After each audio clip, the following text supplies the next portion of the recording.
com cards, stickers, and bumper stickers. So one of them says, the middle-aged businessman, let him fund it. So I basically did give a loan to the movement. How much? I think it was, honestly, I think it was 2,000. It was either 1 or 2,000. That's a lot of money in but I today's remember dollars. I only got $800 back. But I wasn't the only one that was the printer, the people who did all this stuff. Everyone gave a donation to the movement that we weren't anticipating giving. But so these are the two official shirts that we were selling. One was in white and one was in beige. And then again, you can take a look at all of these things. These were our official buttons. These were the knockoff buttons. People that knocked it off. Yeah. People always. Button makers. Professor, I have a question. Yes. Maybe I didn't pass it, but who were the people who initiated the idea of it? Okay. I mean, how did it come Okay, about? I know it was so- built anniversary, but. I will. please. No, I know. No. Again, we're doing this informally. Okay, for me, we all know about Anita Bryant, so now we're talking about like in 78. By the way, 77. the pie in her face was 77 on October 14th, but none of us thought of that date in relationship to when the first March on Washington was. We originally were thinking about September, and then we couldn't handle it and went to October. But it's pure coincidence that the October 14th, 79 is on the 2-year anniversary of Anita Bryant getting a pie in her face. A fruit pie. So and just again, these are personal stories.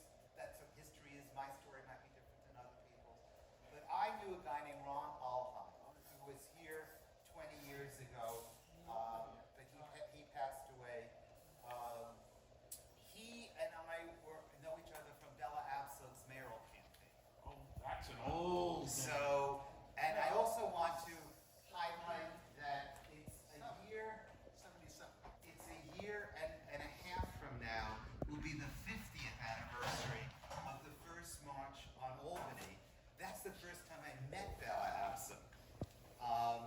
And that's the first time I even heard about changing the 1964 Civil Rights Act to amend it, her gay rights bill that she introduced in 74. So again, October is LGBT History Month. Young people, no idea about history, and then you even ask them, where does October come from? June is Gay Pride Month. October, LGBT History Month, they said came from the second March on Washington.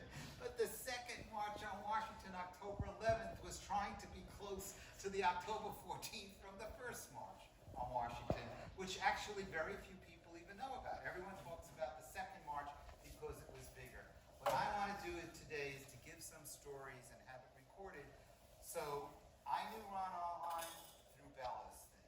He knew Steve Alt, who became really the main pusher for the March on Washington. This was again during the period of Anita Bryant getting some gains in California and Florida when they were beginning to.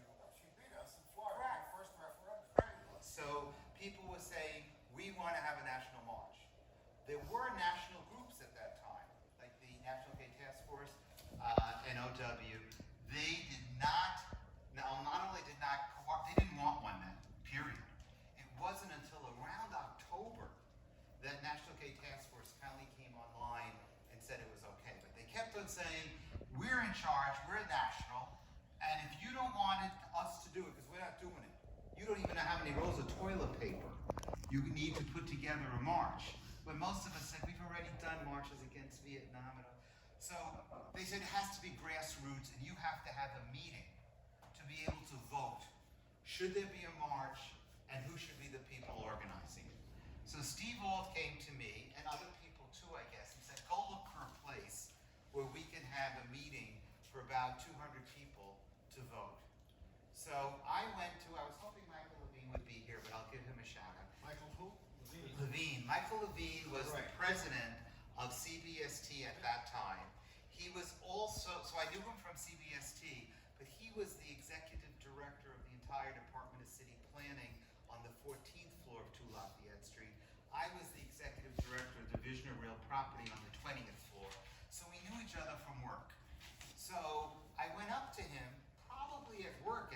at CBST, and I said, can we use Bethune Street, 57 Bethune Street up the ramp? Can we use that on a Sunday? Nobody's there. The synagogue, CBST, the synagogue. Everybody knows. So, except for Shem. So, I already had the key and the password, and I promised that it would only have Intimates, donuts, and salsa. And we all agreed on the date when we were going to have it. I don't remember when the date was anymore. And I started making flyers. So we put the flyers on the posts, and we went to all the different bars. So I even went to the Duchess, because I remember they wouldn't let me in. And this was in the afternoon at like 5 o'clock. I finally gave flyers to a lesbian who went in and said that she left them on the table. But I went to whatever bars in the 70s, I guess like Uncle Charlie's. Circle, Right. Julius's. Right. So, and we left flyers. So now comes that Friday night before the Sunday. We're all ready now to have this. And one of the members of our board of directors of the shul had a telephone conference call, and they reversed the decision. And he called me up and said, you can't do it. You can't have the march on that Sunday. I'm not mentioning it. You mean the meeting? Why? The meeting for the march. On Why did they cancel it? He said, and he wasn't an attorney, that we would lose our tax exempt status if it was a political thing. But if I would tell you quietly when it's not being taped who it is, you'll understand. So, Let's hear it. no. It's being taped for posterity. Let him live in. Doesn't live anymore. Let him That's it. be in peace. He croaked it. Yes. So I didn't know what to do on that Friday. They say you can't do it. But how do you, again, this isn't email. This is putting it on a lamppost. So I decided, what are they going to do, kill me? So that Sunday morning I come, and again, I had, just like today, I didn't know if 2 people were going to show up or if 200 people were going to show up, because we did this all through flyers and advertisements and stuff. Maybe local media might have covered it. So I open it up, and I'm ready for people to come, and over 200 people did show up that day. So there were several layers of things that we were voting on. One of them was, I didn't know, who knows the difference, raise your hand if you know the difference between gender equality and gender parity. Okay, in 2019. But in 1979, I didn't know the difference. Gender equality means 2 male, 2 female. Gender parity means at least 2 female. So the women got together and decided that for the New York representatives, it was going to be an all-female slate that they were pushing. So it ended up, I remember, there were 4 slots for New York, and 3 of them were women that won. But because I brought the seltzer and the Intimates and got the space, guilt. I was the 4th representative. So it was me. Now I know it was one that I remember. I don't remember. Joyce Hunter, right? Well, see, the thing is, we're going back 40 years. I remember there were people at the national level, like Stephen Auld, Ron Alheim was outreach. I don't know if Eleanor Cooper was something, Betty Santoro was something. I don't know if they were I'll national fill or in the state. gaps after you're done. What? I'll fill in some of the gaps after. Oh yeah. So I'm just saying, so I don't specifically remember what the titles were from everybody. But, and then 20 years ago, Betty was already ill, and she couldn't show up for the anniversary. But so we basically then had the meeting. We voted on things like gender parity, we voted on the date. We voted on that there was going to be a march. I think we also voted on the national people, like Steve and Ron and all. And then, I have different recollections. okay, again, this is why we're doing this. History is stories, and after 40 years, I'm lucky that I remember what my name was. So I don't know, what is your new name? I mean, you're not. Koto, yes, Koto. Okay. So, You want me to fill in some of the gaps? okay, I'll stop, and then I'll come back and we'll do other I don't stories. remember the meeting he's talking about, but I really did, the first meeting. But somehow after that meeting, we went to Philadelphia. February in Philadelphia. That's when we decided if we were gonna have a march or not. Until Philadelphia, we weren't sure we were going to have a march because there were different sentiments from different people around the country. So there were these voting blocks, and I think it was New York and San Francisco really pushed it for it to have the march. But several things happened at that meeting. We decided we're going to have the march, but I'm sorry I gotta mention some stuff, but it's part of gay history. But a big split also started the first day, and sometimes I think it's deliberate, because I do feel the movement was infiltrated, just like the Mattachine Society. What happens is, I have been meeting with the first Latino, lesbian, and gay group, right? Within 2 weeks, there were meetings of Christopher Street Liberation Day Committee, Steve Joyce, Eleanor Cooper, Betty Santoro, everybody from Gay Activist Alliance and Lesbian Feminist Liberation were going to those meetings. Coalition for Lesbian and Gay Rights. That was one. Coalition for Lesbian Rights were trying to pass the gay rights the gay rights bill. But then there was Nick, Christopher Street Liberation Day Committee. The same people were in there too. So it was an overlapping group. And I was with the newly formed Comité Homosexual Latinoamericano, and our people, quite frankly, because of racism, they didn't want to do the coalition thing. They wanted to deal with the racism. So it was me, Carlitos, and Frank Dominguez, who's deceased, and Carlos Maldonado, then started going to Sizzledick. This was 2 weeks after we had formed our group, and to CLGR. And that's where we hooked up with Betty and Joyce and the GAA people. Somehow it was decided we should have a meeting in San Francisco, in Philadelphia, but also Harvey Milk had gotten killed. And there was seed money for like $4,000 or $5,000. That's how I think everybody was connected after his death. People were really upset. We go to Philadelphia. It's decided we're going to have a march, but at the same time, Thorstad brings out NAMBLA at that meeting in February. And so the movement eventually had some splits in New York City over the NAMBLA group.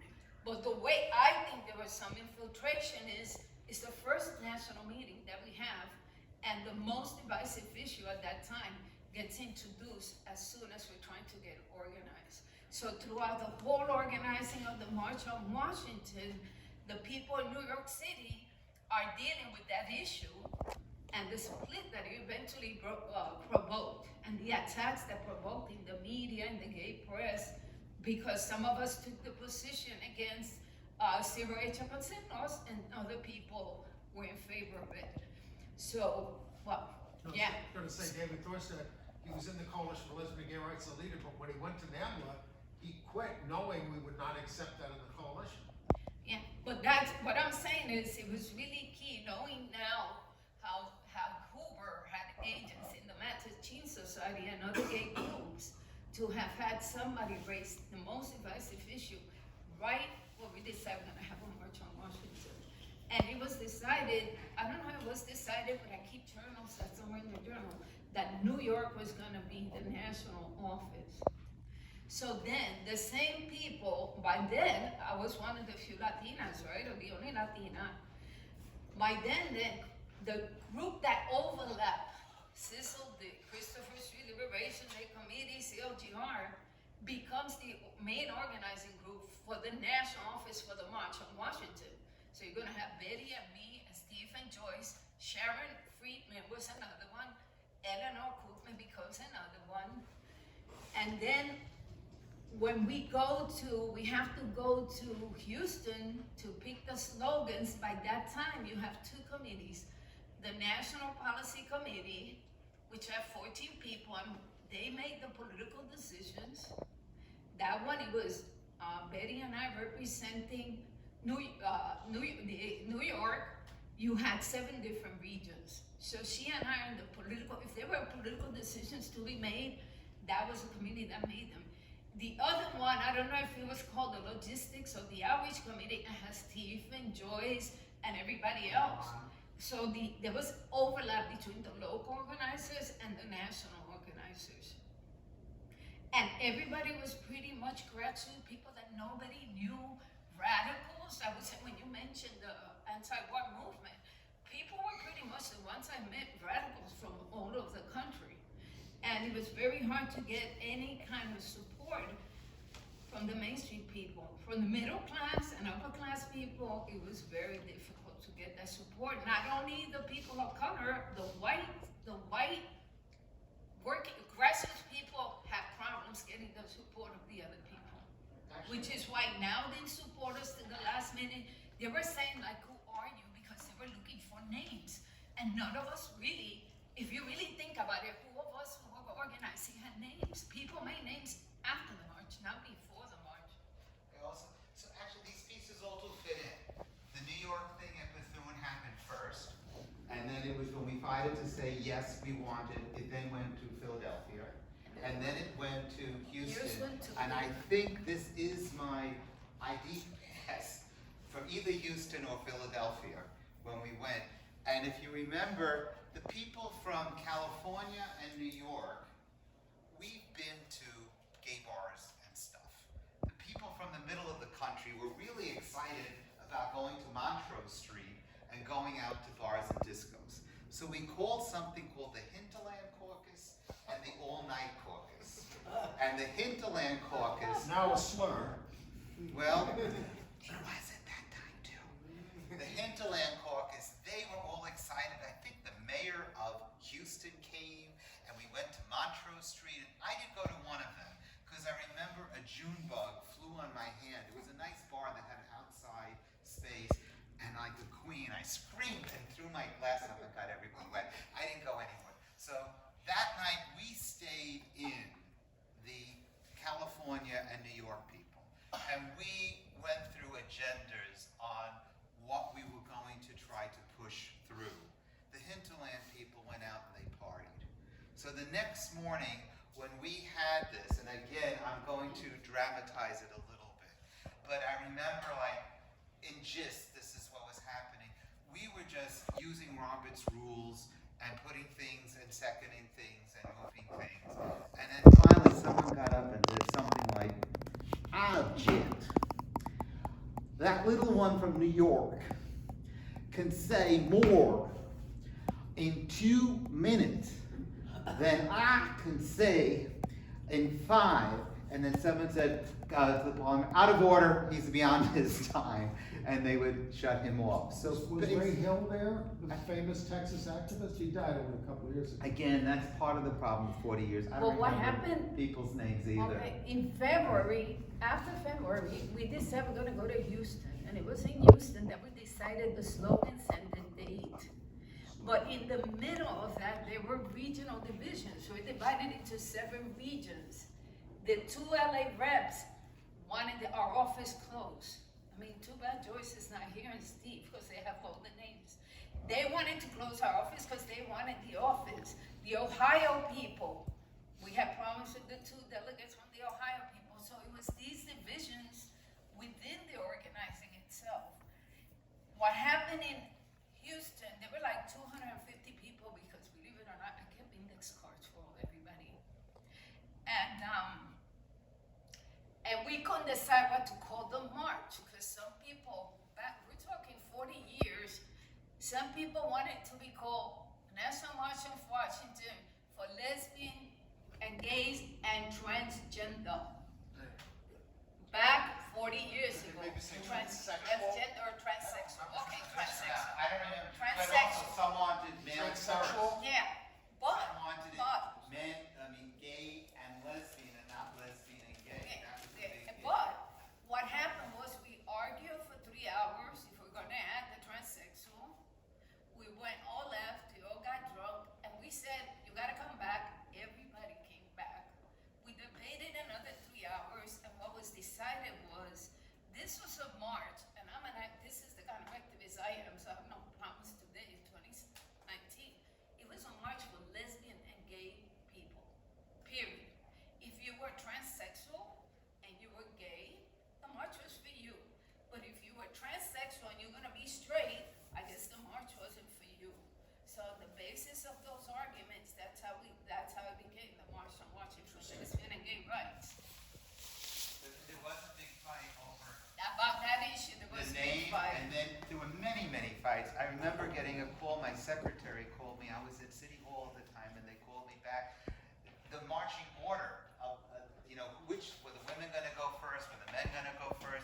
And the Sisters of Sappho, wherever they were trying to march, I voted with them, and I became an honorary lesbian from them. But it was sort of like, we have to, Dykes on Bikes go first to New York, and then this group.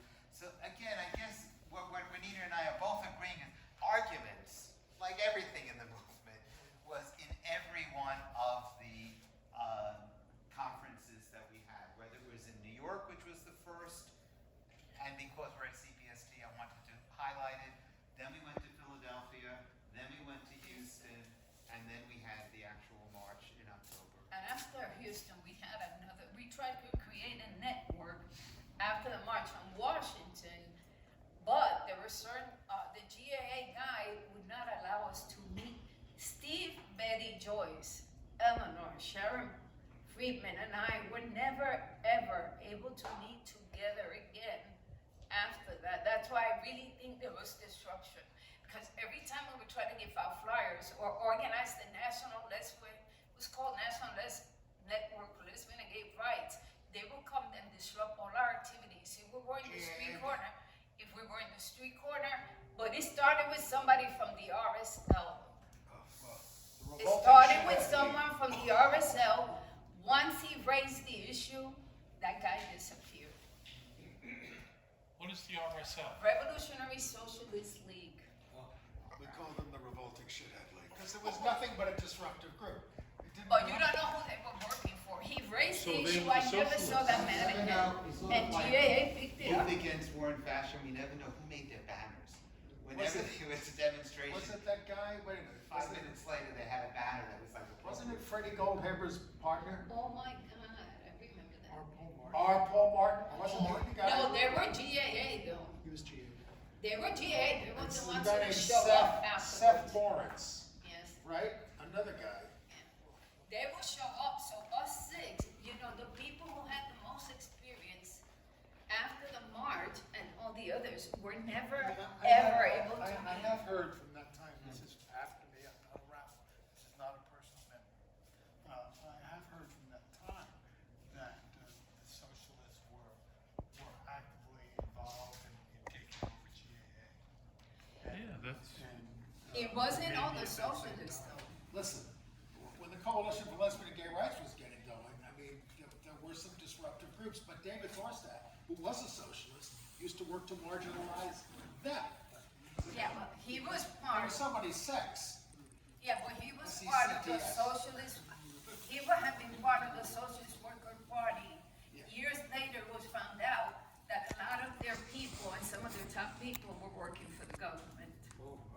But can I hear how did this come together? How did we come together? Because the oppression on the basis of being lesbian, and come on, they killed Harvey Milk. Any of us? No, I'm saying after all that trouble. We all voted. Because in New York, we unison. were together. We were the national office, and even though we had problems, When was the we pulled it off. No, the Houston meeting was very hot, it was in the summer, it was like July. Yeah. when was the New York meeting? See, that one I wish, it was the first one, and I think it was still cold out. I think it was like in the early part Early spring. of '79. It was before spring, I think it was still winter. Philadelphia was in February, so the New York meeting. It had to be, it was around December time. Is there a list of demands here? Well, and on my I have a website which has all the speakers who spoke and all of our list of our demands and stuff. I have it both for Are they all Albany fulfilled? and for Are Washington. they all fulfilled? Oh, I don't know. We will have to Some know. of them are. That's a good question, Andy. I just want to interject that in the National Equality March in 2009, or something, when was it? The most recent one that we did, National Equality March. The ISO was very actively involved in the International Socialist Organization. And the aftermath of that is a whole conversation about Cleve Jones and what became and how the infiltration of the gay rights movement again. So it's a very interesting thread, and the climate movement is dealing with that same upsurge. I do remember on the Albany one, and this is for my younger friend. The concept that we were trying to get rid of the cross-dressing laws was very like, but at that time it wasn't women wearing jeans, but what we now call gender identity transitioning person was wearing a dress or nail polish or anything. 3 articles of clothing if a police officer felt was inappropriate, you could be arrested. You had to have 3. Now, if you had 3 that were inappropriate, Then you got arrested. you could get arrested. So again, this was just 1971, and this was one of the 10 planks in Albany, and then the other big one was the sodomy law.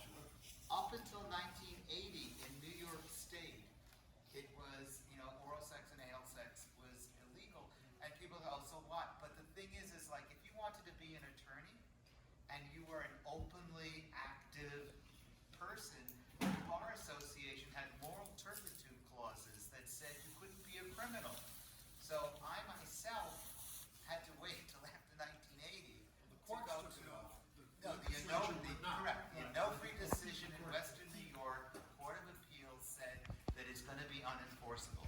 I then go to law school in 1985, and when you open up the penal law, it's still there. So I would raise my hand and say to the professor, why is this still there? And he goes, the legislature is just afraid to say, we're going to clean this up and remove. John Dwayne did. Correct. It took But years they still later. arrested people for it, Correct. even though it was, Correct. they couldn't. It was unenforceable. That doesn't mean that you're not going to harass the hell out of you. But I'm just saying, all of these things, again, I know we're all sort of talking to ourselves, except we have 2 people from the next generation here. I am hoping that within the next 10 years, again, this is something that younger people, we all still have some failing memories of What's your 40 name? years ago. But this is part of when people talk about LGBT History Month, this is what part of the problem is. So many of us are dead. I'm pointing to that's for people who aren't members of CBST, that's the AIDS quilt, one of the AIDS quilts, where we lost about 144 out of 400 men to HIV/AIDS. So, and then people just died. I mean, Eleanor, Ron, Betty. Of other things. Yeah. So we are now, part of what I'm trying to do in this is to just light a fire tonight, so that hopefully over the next 10 years, if people, Juanita, if you want to write something, and I'm hoping that Steve Alt, John O'Brien, people like that would write something so that they'll have material. John O'Brien. Well, I don't He was remember- LA. I don't remember him He has a collection personally, of buttons from all. but he has been emailing me over Yeah, but that's the also, last that 6 you're talking months. SWP and you're talking about, Again, let's say controversy. I would say Um, more than that. I've also, because I started the Gay Liberation Front in 1970 in my college, I was with a lot of the GLF people during the last Stonewall 50 stuff. So I'm on their email list. So when I mentioned about 6 months ago, do you want to do something to remember the 40th anniversary, John O'Brien was one of the people that said yes, but then of course like everyone else, nothing. Well, I had something else to add. We call it, I was telling him, Joyce Wood reminded us that the 79 March on Washington wasn't the first March on Washington. What happened was there was another March on Washington that only, she said it was like 4,000 or 5,000 people. But it happened before 79, and nobody gave it a lot of importance. Joyce is the one who knows that. Joyce has all that I don't information. remember about it, but. So we were actually the second. Joyce Hunter is the one you have to talk to about that. Might have it in one of my journals, but she's the one who brought it up. So there were certainly demonstrations in Washington. I don't think. Yeah, she said it was a national. I mean, there was a demonstration in 1965, and I think that, it was the first one after, what's his name? Randy Wicker did that thing down on Wall Street against the selective service system. But I think we were really the first national and organized to be a national march. And I brought, do you remember Bob Dameron's book? This was again for the, now this one, I only could find my 82, but I had one for like say 78, 79. When we were trying to get national, this is even before Houston, when we were like, we would go to, I think it was DC 37 Union Building. And we had things called telephones that you had to call long distance that cost money. Right. They would have at night these tie lines where they had bulk rate that was free. And they would let us in. So we were going in there like say 8 o'clock, 9 o'clock at night. And I would take the Bob Dameron book.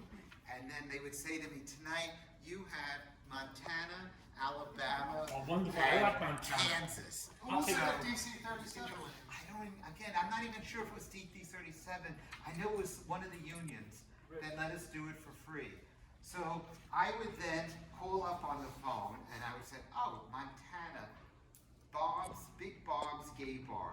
So I would call, and again, there's a time difference, and then someone would answer the phone and I go, hi, is this Big Bob's Gay Bar? And they say, yes. I go, I'm calling on behalf of the March on Washington. Would you like to be like the delegate that we're gonna have for all 50 states, and if you give me your name and stuff and we get your account, and and they go, excuse me, this is the payphone next to the bathroom that's ringing, and I'm going, that's perfectly fine. So are you interested? And so in a lot of cases, in order to get the people who eventually came to Houston, this is how we didn't have Instagram and Facebook and anything. We made phone calls, using this. For posterity, explain to others what the Diamond Guide was exactly. Oh, excuse me. We know, she does Okay. not know. So, Tell us what it is. so, You're talking to Johanna the whole time. Ricky, what are you doing Let there? Johanna know. okay. So, Talk if to you her. were going to go to another city, If you're a gay man going to another city, or even in New York, and you wanted to see a listing of all of the gay bars, gay restaurants, and gay bathhouses, and cruising areas, and Friendly bed and hotels. breakfasts. So that would be in a book, not similar to almost before 1964. If you were a person of color and they called it, it was a green book. Yeah, but Right. that's because places were segregated. Well, this was sort of, you didn't want to go to the wrong place by mistake. Self-centered. But, and even Jewish people, like my mother and father, when they got married and they wanted to go on their honeymoon, they wanted to go skiing, and, because they were German. And they went to the area around Stowe. There was only one tiny little place called the Sleepers that would let Jews go to that place. So they had lists of places. So in this country, it's nothing new, but this one, the podcast, you could put it in your And that's one of pocket. 2 or 3 different. yes. Spartacus. Oh, Right. That was And big. there would also be international. right. But can we talk about the march? Yeah. I mean, I just want to say, look, I was involved in the movement then. I was in the Coalition for Lesbian and Gay Rights. I was not on your committees. I think we tried to keep the coalition going while you were doing it. I just want to say, I took the bus down that morning, with my then partner, David Sloan. I should have stuck with him. He was the executive producer of 2020. All right. We got off that bus, and you've seen the pictures. I just started crying. It was so many people. You reached those people in Montana. There were all these people who didn't want to demonstrate where they were from Right. because it was too dangerous, and they were there in Washington, and it was 100,000 people, and it was just fantastic. And It was really Ron Allheim, which we all made fun of because he was so, Flamboyant. I don't know Loud. what it is, but we would make fun. Yes. And I remember the day he said, we got Peoria, Illinois. He was the one, he made a lot of calls. Yeah, Ron and- Ron constantly called all Well, the we did time. it almost as a joke thing. I mean, like we'd say, what are you doing Tuesday night?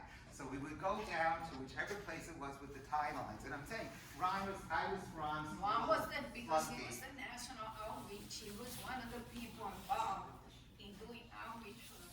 And he's the one that helped with the t-shirts and everything else. He was the one who did help in Bella's campaign. So it is We Ron had who experience. brought me into this whole thing. But he was the one who would say like, okay, I'm going to give you Indiana. And I'm going like, I don't even know where Indiana is. And then I would go to the book, and that's how we did it. And then they all showed up, a lot of them with handmade painted signs on white sheets.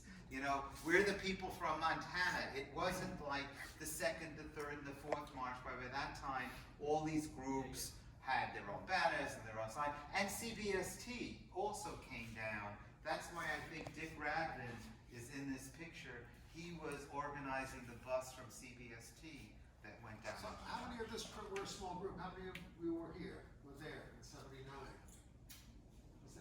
I was too busy with Paul Smith, unfortunately. Rick, I got two questions. One, when did CBST find out that you illegally occupied this space? Nobody knows. No one knows now. It's in Nobody my knows. memoir, so it'll be coming No, but out they in found out. They January. found out sometime. And Michael Levine knows. Rabbi James knows. But It's in the pamphlet. I quit the shul for 10 years. That's when I left from 79 to 89 over the fight over this issue that I did it. I got yelled at so much by this Oh, you person got in trouble. that I said I'm never coming back So how to did they CBS. find out? Trouble for what? What? That you did it. You said you got Because we had There March. were 200 people. There were over 200 people that showed The up. question is, that's how you reached out to men. How'd you reach out to women? Again, first of all, there were women who were I know, involved. but there's no doubt. But I tried, Oh, women in Arkansas. to tell you the truth, Oh, it's wrong. Ron and the local people. also we would speak to the person and then don't forget we had gender parity rules. So if they were going to be the representative from Montana, they would have to have at least one woman. And then So the they did women the work. could Just went out do and worked. things too. Again, we're talking 40 years, I think I remember the details. Yellow Pages out by then? Oh, yeah. Eight other pages? What's the guy's name? Howard, his first name was Smith. Originally it was John. I didn't, to tell you the truth, though, Sidon. that's something that I didn't, Well, I maybe remember. Howard Sidon. It might have been out by then, but I used the Okay, camera. but my other question is, how many states did we get? I think all 50. Sort of asking for sure. I think all 50. You know what? I have right here, but I'm not giving it to anybody here. This is for Joyce Hunter. For the last 40 years, I've had the mailing list from the march. Wow. So I believe we got, if not all, No, I think we got all. most. I think all, and then Is that gonna also, go to an archive? She wants to give it to an archive. She's been trying to get it from me. How did you send her our side? I just held on to It is possible to give it to an archive with the provision that nobody can see it for X number No, of years. no, it's 40 years later. 40 years, you know, right? 40 years. Those Everything people are dead. dead. 40 years. But also Joyce Hunter, because I don't know if you were there when we tried to split the march in AD, but Joyce Hunter gave me all her files. Now she's the co-chair. That was an invaluable amount of information. Okay, 26, right? I put it in the terrace of my house in a big black plastic bag. Not the mailing list. All of that was lost. When I Stolen. went to look at the bag, all that paper was destroyed. So all of Joyce Hunter's files had disappeared. By the elements. All of them. I wish you hadn't Steve told us that Alt. story. No, or Steve Alt. Take a lesson Steve from Alt, that and they give what you donated still this. have to an archive. Steve Alt donated it to an archive. But the other thing I think is important to know is, I'm sorry, but is, this catalyzed the movement. It got people to, I mean, we discovered that we will fall over, and it really just sparked all kinds of and it organizing nationalized them. all over the country. And I just want to hear from, you know, what do you remember about the day? I'm gonna tell you, I didn't get to March. I'll tell you what, I didn't get to March and I was so angry at everybody when I found out everybody marched. Because we had to collect money to pay our debts. So some of us were allowed, oh my God, how much I driving? Okay, I had a driver's license by then. But different of us had access to cars and we had duffel bags. So we had all this money in army duffel bags. I'm only 26, I don't know shit. My ex-lover and I, who was the bookkeeper, Digna Landrova de la O, who was the bookkeeper, she didn't go to any of the meetings because she hated everybody and she didn't want to be involved. She was kind of a private person. And I had this duffel bag. And I was afraid that if I parked the car somewhere, somebody would steal the money. But who knew that we had any money? So I remember we watched it from the hill, people marching, and then I had a lot of pain around the organizing of this march for a lot of different reasons. I was so furious when I found out everybody marched. because I was stuck with this money. That night, one of the guys, I don't know from where he was at, then they all got together to count the money, and did now because they wouldn't pay attention to the bookkeeper. She would tell them get receipts for everything, and they wouldn't get receipts for everything. Eventually, we got accused of stealing money by the people who were attacking us, and we had to have that meeting where we produced the books. We produced the books for everybody to see. How much did you raise? Remember? Oh, I don't remember, but I think our debt was like $35,000, but we have raised thousands and thousands and thousands of dollars. There were people that we weren't able to pay. We stayed with the debt, and then I think Joyce said somebody picked up the debt. I'm not sure about that part.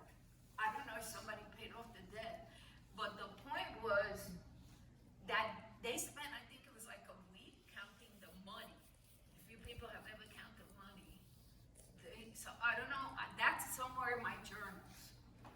And again, also, I have no clear recollection of marching itself either, because we were like running around and doing things. Yeah. And Where was the rally?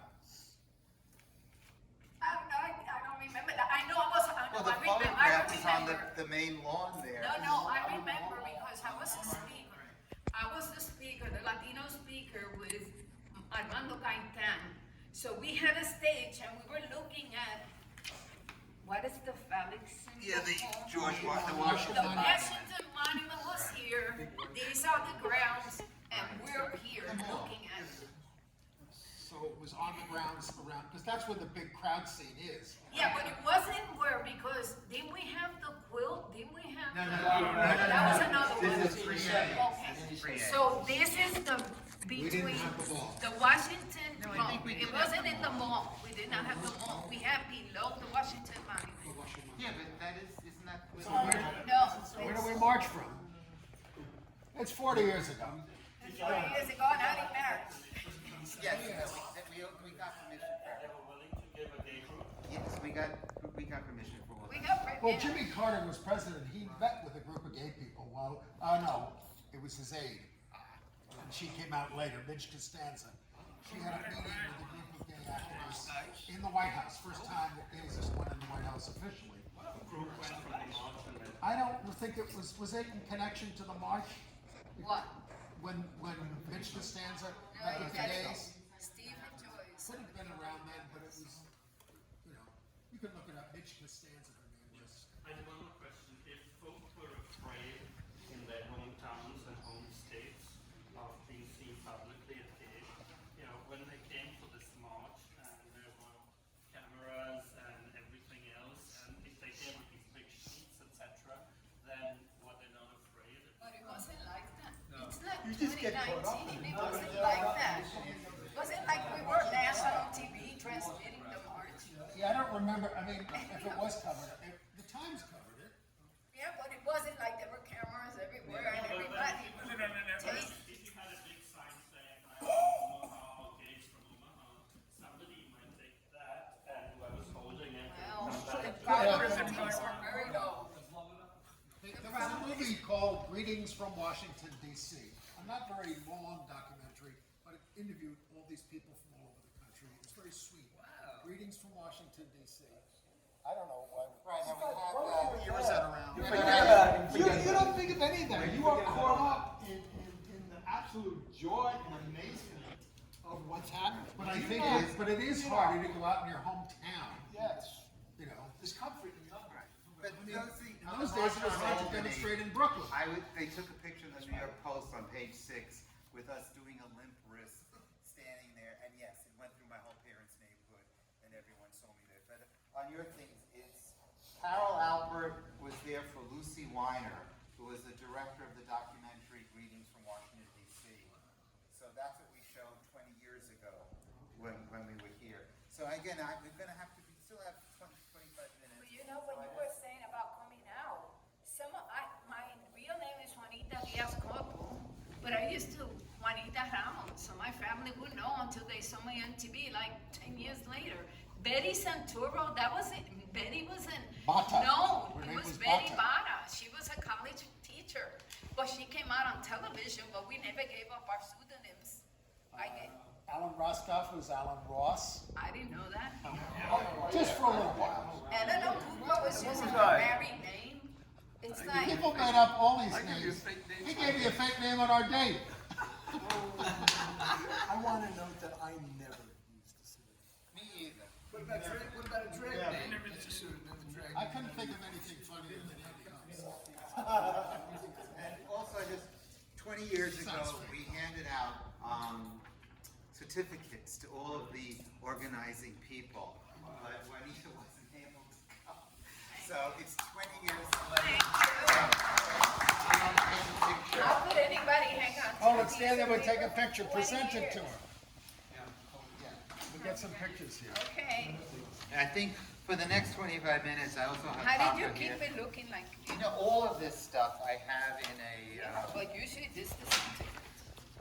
Where do you store it over? Do you want to be more I'm sorry. towards that side? So that Rick, where do you Yeah, store get in all front your of the stuff? crowd here.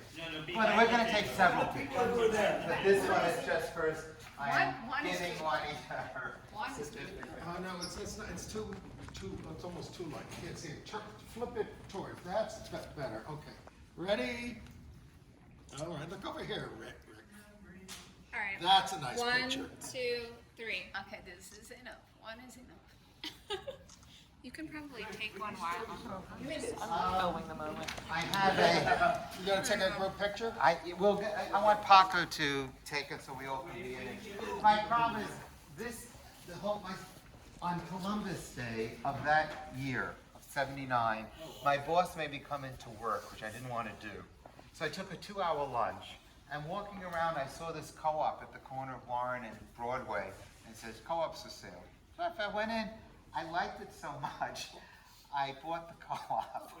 And then that week, I had to fill out all the papers and get them the money for not the down payment, just to keep it reserved. And then that Friday, I sort of went down to Washington. Saturday, it was like Juanita, it was just doing bureaucratic stuff and getting things, all the last minute details. And then Sunday was the march, and then I came home. But one thing I remember, my mother said, you need to get away from all this. Take a hotel room for yourself. So I, again, being a middle-aged businessman at 27, I used my credit card, so I had a hotel room in Washington. So then Tom Smith was telling the story, because I had totally forgotten. 4 lesbians from Woodstock came, and they gave me a sort of very radical idea that since I had a big room with 2 double beds, and they were 4 women, and I was one little person, that I should sleep on a cot in the room and give them, and they took over my room. So again, I didn't want to be a nasty person, but I finally said to them, no. I kept one of the double beds to myself, and I gave 2 of them the other double bed, and the other 2 actually slept on the floor. So, because they were there the day before also on that Saturday. So again, the real part of history is that, one, different people remember different things, just like Stonewall. If you were inside, it's different than if you were outside. If it was the first day, so we all have different recollections. So part of what I wanted to do this today was, one, I want to get some pictures, because just like I'm so glad that I had this picture, or the pictures of people at CBST, or a picture of Shep and Mark. Is that with 2 arms? What year is that? You look and I see, you can't have tell 2 my arms or arms. 1. It was 20 years ago to this month. 20 years? So we'll take, and again, this is just a starting point. The gearing up is for 10 years from now. So if any of you have 10 years from now. Yeah, but I don't think in be the gay here. movement, We got 4 of us here now. that's why I'm doing this, is that for the 50th is the only thing. Commemoration 20 years ago? That was at CBST 20 years ago. Well, you were there. I have other pictures of you too. So, Recorded the speeches at the rally, because you had tape recorders back then, if anyone liked. I have no idea, but on my I bet website. you WBAI was there. Yeah, but Okay. I was just gonna ask, Rosina, do you remember what you said? I have a copy. I'm gonna just. I'm not so sure if people like it. This is There's no difference on mine. actually the movement. All right. Yeah. It's better than it. No, he's changing into his t-shirt. Oh, he's changing into what? His t-shirt. Oh. What was the You're gonna wear a documentary film t-shirt. again called? I do. The documentary film about the march? Greetings from Washington DC. It's a rather closeted name, but maybe that's how they had to do it. You know if it's on a home video? Greetings from Washington. I wanna get it.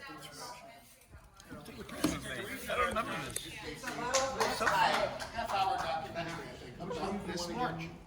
And it's just, they would just sit people down on the curb and where are you from and where did you come from? It's just sort of it's just people from all over the country talking about being there and why they were there. And it's very sweet, very sweet. Louis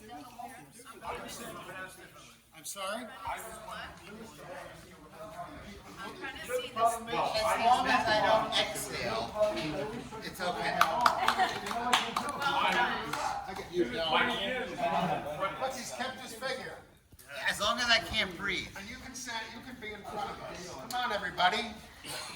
Where do you want to look at? Alright, first, let's make This is maybe one of the people who were actually there.